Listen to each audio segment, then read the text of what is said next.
When the Muslim world reacted in fury over the Danish cartoons of Mohammed, this was the face of moderation that European Muslim leaders wanted the world to see.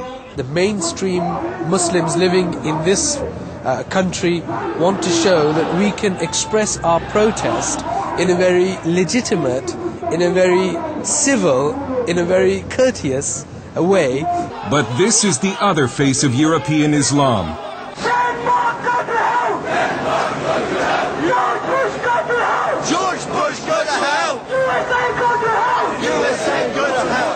This is footage of the demonstration outside the Danish embassy in London, provided to CBN News by the NIFA Foundation, an anti-terrorism group.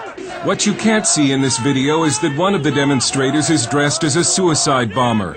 Even moderate British Muslims were outraged that no one was arrested, even though British law forbids incitement to murder. But it follows a pattern of extraordinary and some would say dangerous tolerance of Muslim radicals.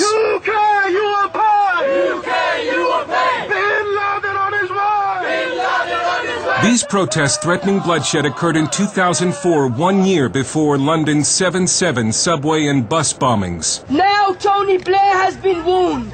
Pull your troops out of Afghanistan. Pull your troops out of Iraq. And if you do not pull your troops out, you will get bloodshed on the streets of London. Again, no one was arrested, and moderate Muslims tried to keep the media from publicizing what for them has become a public relations nightmare. Yeah, that's disgusting. I mean, it doesn't serve any purpose. These guys don't represent me. They probably don't represent most Muslims in this country, and they do a disservice not only to, living here in the UK, but they do a major disservice to Muslims. They may not represent the views of most British Muslims, but polls do suggest the Muslim middle is radicalizing. A recent survey shows that 40% of British Muslims want Islamic Sharia law in the United Kingdom.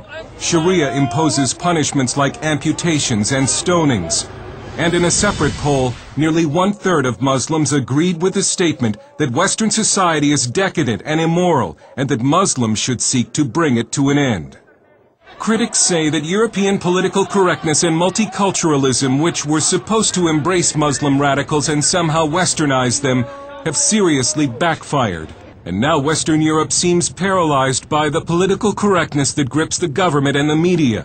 One of the biggest fears for a lot of commentators, whether they're terrorist commentators or commentators on the Middle East, is if they actually address this whole issue of Islam and start to question it, what they fear is being labelled as an Islamophobe. There is a real reluctance to offend the ethnic communities of any sort, let alone the Muslim community. And there seems to be a lack of political will to stop Muslim radicals bent on conquest. May Allah bomb you!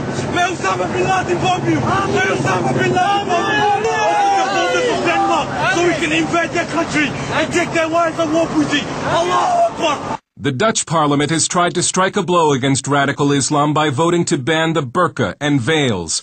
But that exposes unveiled women to being raped by Muslim men as punishment. There is reported to be a growing rape epidemic of unveiled women in Europe. In London, Shadow Homeland Security Director Patrick Mercer of the Conservative Party says Britain remains in denial and thinks it is protected by what he calls pointless legislation. But you have to ask yourself, what is a piece of paper going to do to an Islamist fundamentalist, or any other form of fundamentalist terrorist for that matter, and its suicide bombers? Are you going to be able to hold this up in front of them and say, don't blow yourselves up, otherwise we'll get really cross? In France, the government continues to pretend that Muslim anti-Semitic violence is not a problem, but it couldn't keep tens of thousands of Frenchmen from marching last month after the brutal murder of a young Jew named Ilan Halimi by French Muslims.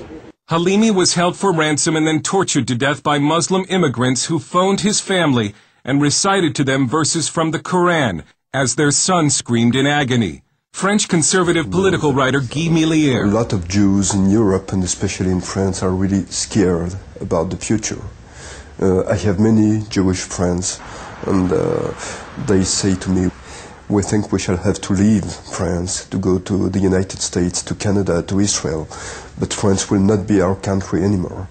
It's a similar story all over Europe.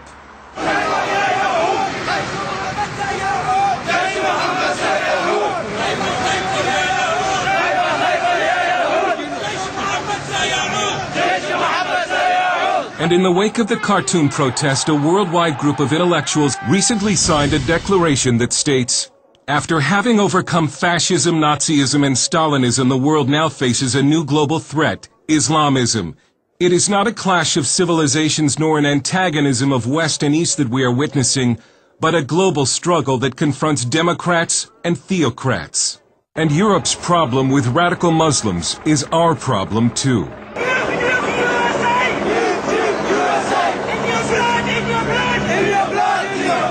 Political correctness has been the fertilizer that has helped Muslim radicalism grow in Britain. Political correctness intimidates the media and law enforcement. But Europe may be forced to choose between political correctness and the survival of its civilization. Dale Hurd, CBN News, London.